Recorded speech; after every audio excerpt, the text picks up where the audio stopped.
Hello students, welcome back to my YouTube channel. और अभी हमारा फरवरी का महीने में क्विक रिवीजन हम करा रहे हैं हर एक्सरसाइज का, हर चैप्टर का। तो आज का चैप्टर है हमारा चैप्टर 2 पॉलिनोमियल्स।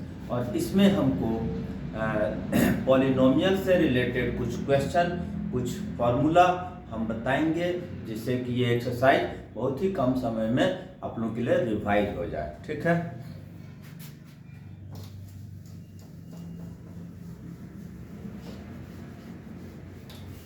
सबसे पहले क्या है, पॉलिनोमियल्स जो है नंबर और अल्फाबेट के वेरिएबल से बना हुआ फॉर्म को बोलते हैं 2x square 6x plus 7, 3x cube 6x square x plus 8, इस तरह का चीज है। ठीक है। तो अब इसमें हमारे पास लीनियर इक्वेशन आता है, लीनियर पॉलिनोमियल आता है, क्वाड्रेटिक पॉलिनोमियल आता है, क्यूबिक पॉलिनोमियल्स आता है। ठीक है।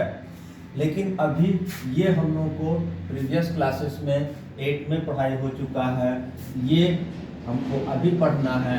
ये भी 10th में था, लेकिन इसको सिलेबस से डिलीट कर दिया गया है। तो अभी हम लोग को ओनली क्वाड्रेटिक पॉलिनोमियल्स पढ़ना है।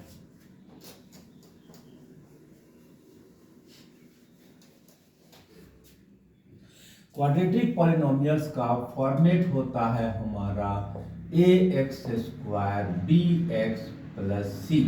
इस फॉर्मेट में जो भी होता है वो क्वाड्रेटिक पॉलिनोमियल्स कहलाता है। For example 2x square minus 3x minus 6y square 2y minus 7। तो इस तरह का दो एग्जाम्पल मैंने दिया, और वो जिसमें पावर 2 रहेगा वो क्वाड्रेटिक पॉलिनोमियल्स कहलाएगा। इसमें हमारे पास सॉल्यूशन करेंगे अगर क्वाड्रेटिक पॉलिनोमियल्स का, तो दो सॉल्यूशन आता है। एक को हम अल्फा से रिप्रेजेंट करते हैं और एक को हम बीटा से रिप्रेजेंट करते हैं। ठीक है। अब इसमें क्या है, सॉल्यूशन का जो लेकर बनाएंगे कैसे, वो हम एक्सरसाइज 2.2 में है, उसको देखेंगे तो हम बता देंगे। ठीक है। लेकिन अभी क्या है कि ये जो सॉल्यूशन है उससे रिलेटेड दो फार्मूला है हमारे पास। क्या है,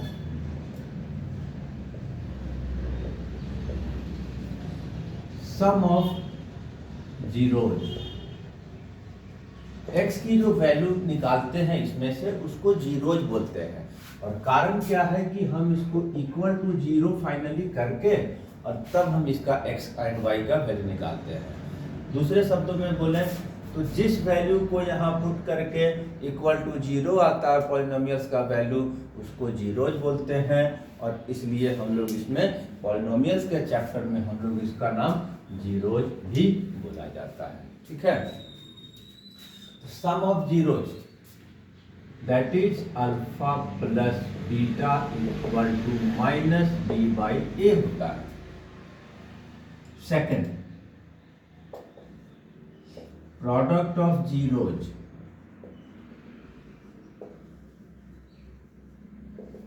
इसका क्या होता है, alpha into beta equal to c by a होता है। तो ये दो फॉर्मूला भी बहुत जरूरी है, कुछ क्वेश्चंस बनाने में इसका इस्तेमाल होता है। ठीक है। अब हम क्योंकि फॉर्मूला बता दिए, और अब हम इसको जो सॉल्यूशन करना है, सॉल्व करके जीरोज का वैल्यू निकालना है, वो हम निकालने सिखाएंगे।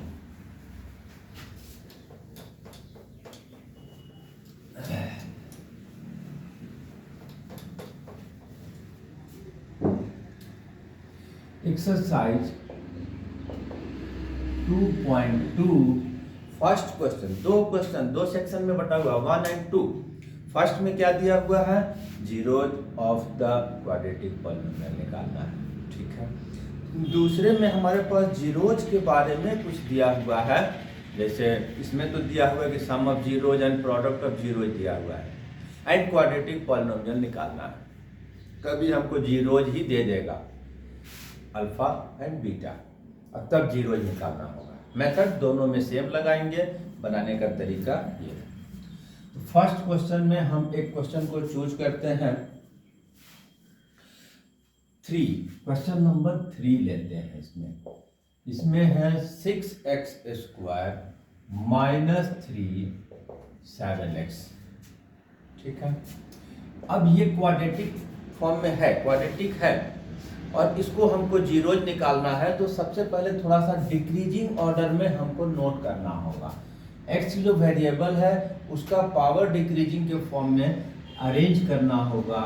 तो ये 7x बीच में आता है और नंबर जो कांस्टेंट नंबर जो है वो लास्ट में आता है। तो पहले हम अरेंज कर दिए। ठीक है, इसको सॉल्व करने के लिए हमको फैक्टराइजेशन ध्यान देना होगा। तो इसको हम फैक्टराइज करेंगे। 9th क्लास में ही फैक्टराइजेशन पढ़ाई हो गया है, 8 में भी है फैक्टराइजेशन, लेकिन जो भूल गए हैं तो यहाँ पर हम बताएंगे। फर्स्ट और लास्ट मल्टीप्लाई किया जाता है, 18 आया। 18 को हम जितनी तरह से फैक्टराइज कर सकते हैं कर देंगे। ठीक है, अब इसी फैक्टराइजेशन से जो दो नंबर का पेयरिंग बनता है उसी से हम प्लस या माइनस करके बीच वाले को स्प्लिट करेंगे। तो किससे आ रहा, 9 माइनस 2 इक्वल टू 7 आ रहा है। प्लस करके या माइनस करके बीच वाले टर्म को स्प्लिट करना है, इसीलिए इस मेथड का नाम भी है middle term split.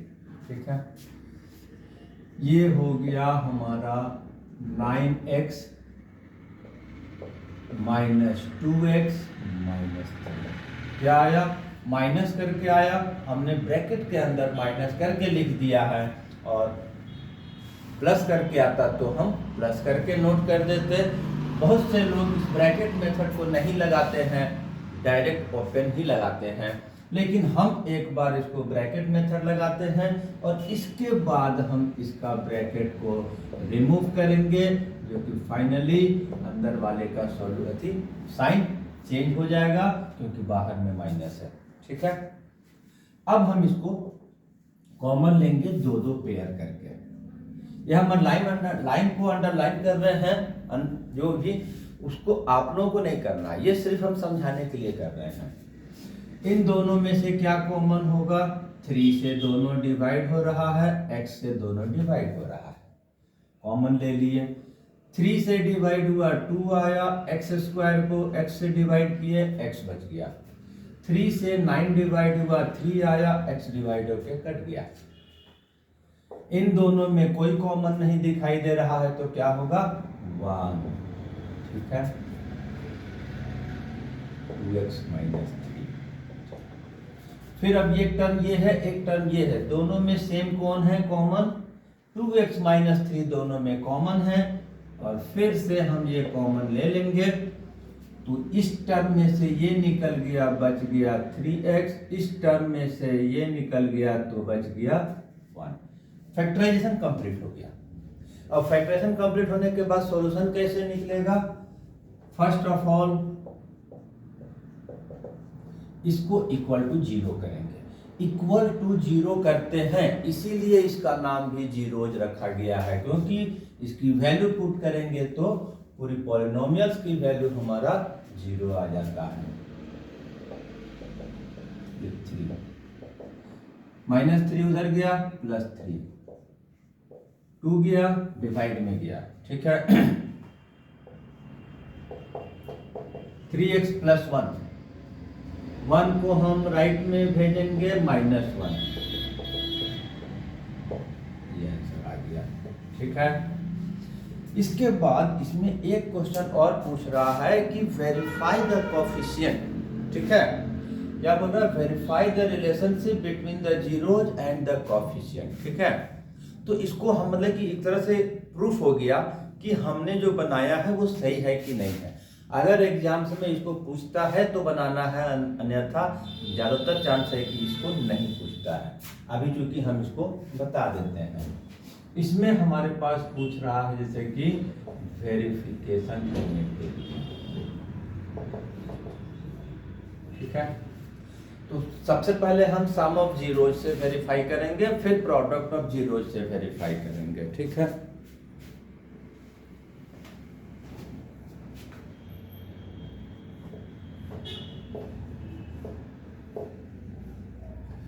Some of zeros क्या फॉर्मूला होता है, अल्फा प्लस बीटा, ठीक है।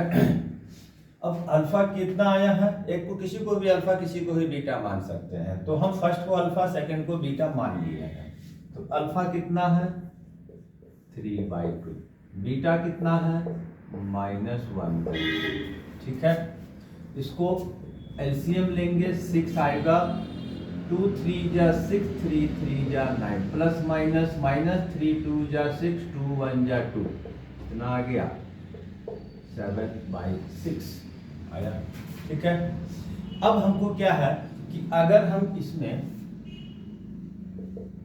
-7/6 लगा दिए, ठीक है, तो माइनस माइनस कैंसिल होकर प्लस हो जाता है, रिजल्ट में कोई फर्क नहीं। अब क्या आ रहा, ये क्या है, एक तरह से देखा जाए तो -7 क्या है x की कोफिशिएंट, दैट इज -b, और नीचे वाला 6 क्या है x² का कोफिशिएंट, दैट इज x, और वर्ड्स में अगर लिख देते हैं तो आता है minus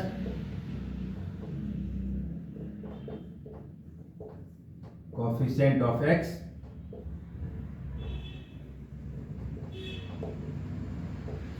coefficient of x²। Proof हो गया। यही हमारा सम ऑफ जीरोज का फॉर्मूला था, -b/a, alpha plus beta equal to -b/a। Verify कर दिए। प्रोडक्ट से भी करेंगे, product of zeros alpha into beta, alpha है हमारे पास 3/2, बीटा है 1/3, कितना आ गया -3/6, ठीक है। अब यहां पर हमारे पास दिख रहा है -3 constant term, that is c, 6 जो है a के बराबर है। फिर हमारा सेकंड भी प्रूफ हो गया, वेरीफाई। ये क्या है ऊपर वाला constant term and coefficient of x², ठीक है। तो इस तरह से मैंने एक क्वेश्चन रैंडमली चूज किया जो ज्यादा इंपॉर्टेंट मुझे लगा, और उससे मैंने जीरोज निकाल भी दिए और वेरीफाई भी कर दिया। फैक्टराइजेशन, अभी तो यहाँ पर मिडिल टर्म स्प्लिट है, हो सकता है किसी में फैक्टराइजेशन कुछ और तरह का भी आएगा, ठीक है। तो फैक्टराइजेशन चूंकि 9 और 8 में पढ़ाई हो चुका है, फैक्टराइज करना है, एक फैक्टर को इक्वल टू 0 करना है, एक आ जाएगा, दूसरे फैक्टर को इक्वल टू 0 करना है, दूसरा आ जाएगा। वेरीफाई करने बोलेगा तो वेरीफाई कर देना है, ठीक है। इसके बाद इसका फर्स्ट क्वेश्चन तो मैंने बना दिया, सेकंड क्वेश्चन नेक्स्ट वीडियोज में करेंगे। तब तक के लिए थैंक यू एंड धन्यवाद।